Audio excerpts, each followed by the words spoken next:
So Matt, maybe to begin with, could you tell us a bit about how and where you started in the mining and resources industry?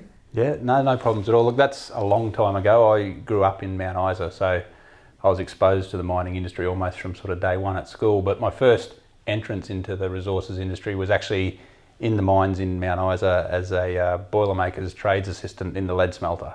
And I can certainly say that that was one of the most unique experiences I think you could hope to have, especially way back then. And if ever you needed motivation to go back and study, then that was certainly it.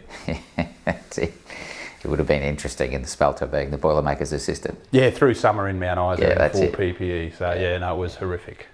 Having grown up there, like I said, I went back to university, did mechanical engineering with the full intent of not working in Mount Isa again, which I think happens to a lot of local kids out of Mount Isa. Went and did work in the construction industry. So I worked through Brisbane, Melbourne, a lot in Sydney, overseas in Asia, and then in America for a few years.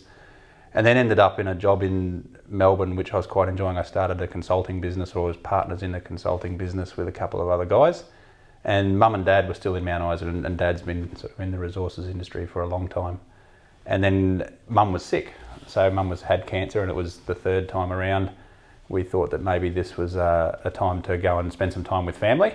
And so all of us, both my brothers and myself, went back to Mount Isa with a plan of being there for a few years. Now, the story could obviously end poorly, but the story ends quite well. Mum's happily retired down on Bribie Island with Dad, and both brothers are happily back in Brisbane on the southeast corner, and I'm now in Mount Isa, married with 4 kids. So I was the one that sort of stuck there. And to be honest, it's been the greatest thing that could have ever happened to me, because what was happening in Melbourne, and I think even the person I was becoming in Melbourne, wasn't me.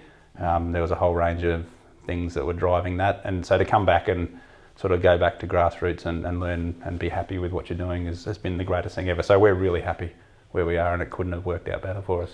Yeah, and certainly you had a fair bit of history with Mount Isa with your dad there, who I've worked with once before as well over the years. Yeah, and to be honest, that was probably one of the key drivers for not wanting to come back to start with, is I wanted to sort of try and make my own way rather than always be Terry's son, which would have been the case if I'd gone back to Mount Isa. So that's right, from day one. Yeah, that's exactly right. Yeah.